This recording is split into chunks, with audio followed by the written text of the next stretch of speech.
Rohit Sharma is fat, need to lose weight. And of course, the most unimpressive captain India has ever had.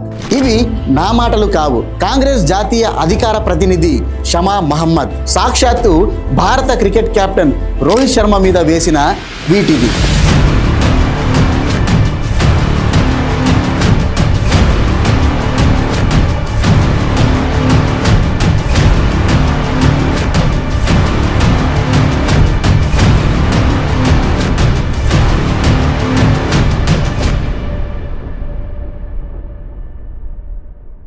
ఇది దేశవ్యాప్తంగా పెద్ద దుమారమే రేపింది. ఆఖరికి విమర్శలు తట్టుకోలేక షమ తన ట్వీట్ ని డిలీట్ కూడా చేయించారు. కానీ షమ మాత్రం డెమోక్రసీలో భావ ప్రకటన స్వేచ్ఛ ఇది అని చెప్పుకొచ్చారు. It was just a generic tweet about a fitness of a sports person. It is not body shaming. It's about the fitness of a sports person. I always believe a sports person has to be fit. So I felt he's a bit overweight and I just tweeted on that. Rohit Sharma గురించి మాట్లాడడానికి షమకి ఉన్న అర్హతలు ఏంటి అనే వాదన పక్కన పెడితే అసలు రాజకీయ నాయకులు ఇలా మాట్లాడడం కొత్తేమీ కాదు. అన్ఫార్చునేట్లీ ఇది చివరిసారి కూడా కాకపోవచ్చు. షమ రోహిత్ శర్మ వివాదం దేశం మొత్తం చర్చనీయాంశం అవుతుంటే ఇక్కడ తెలుగు రాష్ట్రాల్లో ఇలాంటి ఘటనలకు కొదవలేదు. కేదార్ ఈ పేరు ఈ మధ్య వార్తల్లో తెగ వినిపిస్తోంది. క్లుప్తంగా చెప్పాలంటే కేదార్ ఒక టాలీవుడ్ నిర్మాత. దుబాయ్లో నివసిస్తున్నారు. 10 రోజుల క్రితం నిద్రలో చనిపోయారు. దుబాయ్ పోలీసులు కూడా డెత్ బై న్యాచురల్ కాజెస్ అని తేల్చి చెప్పారు. కానీ విచారణ ముగిసేలోపే సాక్షాత్తు ముఖ్యమంత్రి రేవంత్ రెడ్డి ఢిల్లీలో మీడియాతో చిట్ చాట్ పెట్టి కేదార్ మృతి పట్ల కేటీఆర్ ఎందుకు స్పందించడం లేదు అని నానాయాగి చేశారు. డ్రగ్స్ ఓవర్డోస్ వల్ల ఒక పార్టీలో కేదార్ చనిపోయారని, అందులో బీఆర్ఎస్ లీడర్ కూడా ఉన్నారని, ఆయన కేటీఆర్కి చాలా సన్నిహితుడు అని తన స్క్రిప్ట్ని తామే రాసి ప్రచారం చేశారు. కల్వకుంట్ల తారక రామారావు గారు అలియాస్ కేటీఆర్ గారు, మరి ఆయనకి నమ్మిన బంటు ఒక నిర్మాత దుబాయ్లో అనుమానాస్పద స్థితిలో చనిపోయిండు అని అంటే కనీసం దాని మీద స్పందించడం కాదు కదా, ఖండించలేదు కూడా. ప్రధాన మీడియా కూడా తాటికాయంత అక్షరాలతో ఈ వార్తను ప్రచురించింది. ఇది సహజ మరణమే అని దుబాయ్ మీడియా చెప్పినప్పటికీ మన వాళ్ళ క్రియేటివిటీ ఎక్కడా తగ్గలేదు. కేటీఆర్ అంటే డ్రగ్స్ అనే విధంగా మాట్లాడారు.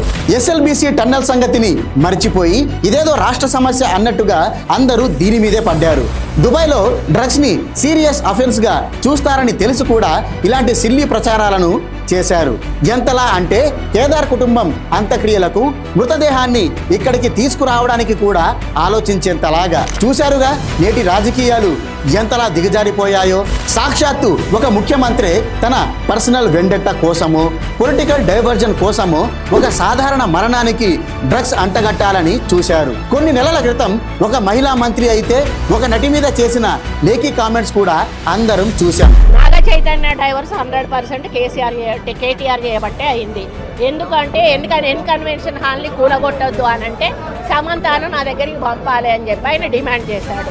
సమంత గారిని వెళ్ళమని చెప్పి నాగార్జున వాళ్ళు ఫోర్స్ చేశారు. కొండా సురేఖ, నటుడు అక్కినేని నాగార్జున, నాగ చైతన్య, నటి సమంత మీద చేసిన చిల్లర కామెంట్స్ కి ఇప్పటికీ కోర్టుకు వెళ్తున్నారు.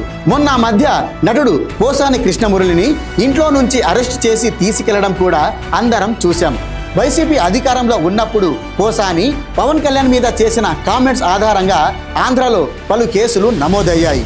ఈ సైకో గాడికి తెలియచెప్తున్నా, పవన్ కళ్యాణ్ సైకో వెధవకి చెప్తున్నా, ఒరే సైకో వెధవా, నీకు ఒక ఆడపిల్ల ఉంది, ఆ పిల్ల పెద్దదవుతుంది, గుర్తు పెట్టుకొని వెనక బతికే ఉంటాను, రక్త కన్నీరు పెట్టుకుంటావు.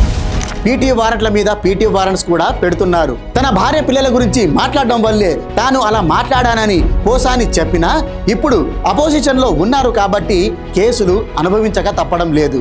రోహిత్ శర్మ విషయంలో రియాక్ట్ అయిన కాంగ్రెస్ అధిష్టానం మరి కొండా సురేఖ మీదనో రేవంత్ రెడ్డి మీదనో యాక్షన్ తీసుకుంటుందా అంటే మౌనమే సమాధానం వినిపిస్తోంది. పోసానికి జరగాల్సిన శాస్తి ఇదే అని చెప్తున్న తెలుగు మేధావులు మరి ఆ వ్యక్తి సహజ మరణాన్ని దారుణంగా ప్రచారం చేసిన రేవంత్ రెడ్డి మీద చర్యలు తీసుకోవాలని చెప్పగలరా? బార్ డాన్సర్ అంటూ సోనియా గాంధీ మీద లేఖీ కామెంట్స్ చేసిన, అలాగే రాజకీయాలకు సంబంధం లేని ఒక చిన్న పిల్లాడి ఆకారం గురించి చేసిన వికృత కామెంట్స్ అయినా మొత్తం అందరూ ఇది తప్పు అని ముక్త కంఠంతో పార్టీలకు అతీతంగా చెప్పినప్పుడే ఇది మారుతుంది. లేకపోతే అప్పటి వరకు ఇలాంటివి చూస్తూనే ఉంటాం.